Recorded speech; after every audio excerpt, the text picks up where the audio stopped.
It is definitely a season of preserving here for me right now. I've been canning and putting away food for my family for about 12 years now, and it's kind of changed what it looks like as we've gone through seasons and as I've learned new skills, but also as we've moved and we've grown a larger garden. In the past, I would buy things in bulk like peaches, pears, apples, tomatoes, and do massive days of canning, kind of can, over 100 pounds in 1 or 2 days. But now we have more items in our garden. I'm kind of canning a little bit a day, maybe every other day.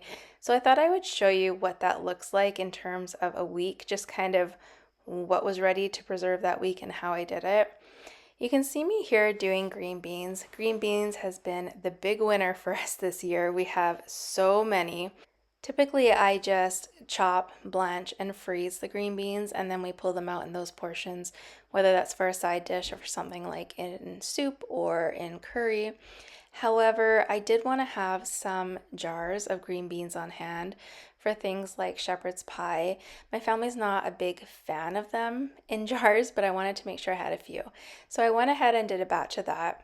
While those are in the pressure canner, I went ahead and got a jar of what will be pickles ready. It's really exciting to have not only our own cucumbers this year, but to have dill and to have garlic with it as well. Now, I had run out of pickling salt, I think a day or two before, so I had made this pickle brine. It was the last little bit I had left, so I hung on to it in the fridge and put that in this batch. And as you can see, it was definitely too full. I did go ahead and take some of those back out. Now we have 3 big quarts of fridge pickles that I keep in the fridge, and when we just have a few cucumbers, not enough to do like a full jar, or I have a few extras like on this day, I just go ahead and toss them in there like that, mix them around, and then I rotate the jars so that they have time to become pickles, and we just eat them that way. They are so absolutely delicious. I wanted to point these lids out. They are ball lids because they do not leak. They are really great lids. We use them all the time in our fridge after we've opened a jar, but we don't want to like use it all at once. So I highly recommend those. You can find them linked to my Amazon store below. The next project was to take care of this cabbage that I had found had already split in the garden. I had left it in the hopes that it would grow a little bigger because our cabbage is very small this year. But alas, it split, which probably means it was going to seed. So I went ahead, picked it, and I'm going to make sauerkraut with it.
The next thing I needed to take care of was to freeze some pesto that was left over from the day before.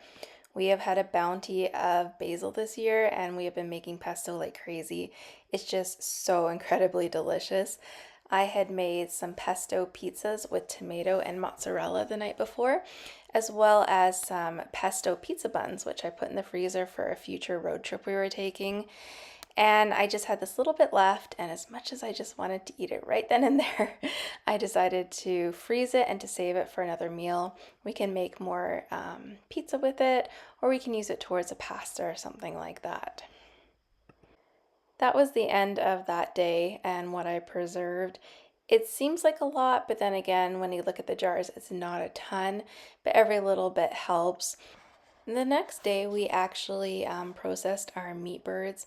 We ended up with 29 meat birds. We lost one through the raising process, as well as a rooster. And so I was freezing, I believe I did 15 whole chickens. And then we kind of parted up a number of them you can see here. We froze those.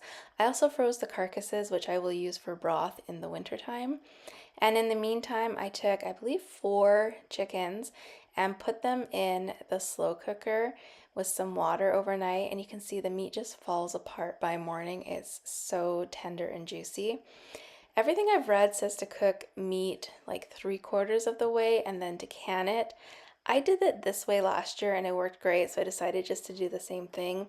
You can see me then, I've taken the meat out and I'm taking that and putting it in the jars. I'm putting bones and skin back into my roaster oven because I'm going to let that cook longer. I'll add a little bit more water to it and then I will can the broth from those. And that way we have some chicken and some broth just ready to go for quick, easy, and simple meals.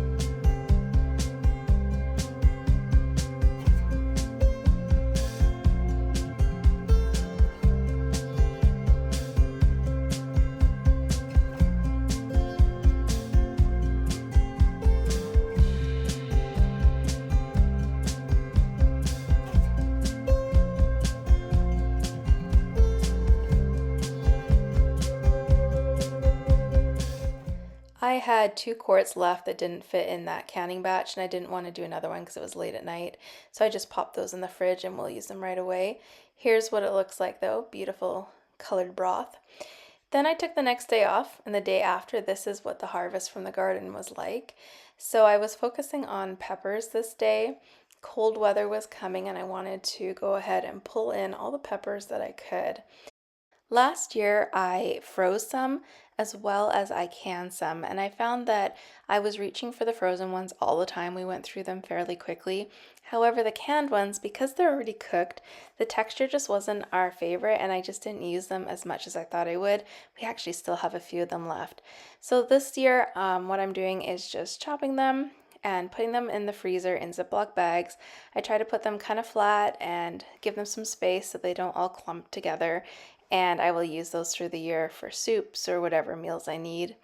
The next thing I need to take care of are these candlelight peppers. These are much spicier than they were last year, but they are absolutely delicious. We have so many of them. So what I'm going to do is I'm going to put them in like a pickling solution, and I do it with a garlic as well. The smell of these a few days later, oh, it was absolutely just fantastic and amazing. So next up was jalapenos. Now notice the gloves. I have learned I have to wear gloves. It makes it really hard to cut them, but when I don't, my hands sting for days, and it doesn't matter soap, milk, whatever I put on them, it does not help. So gloves were an absolute must. And I'm just going ahead and chopping them, and then I'm freezing them in a bag as well. I've slowly been collecting them through this season, and I will just pull out what I need again for a meal really easily.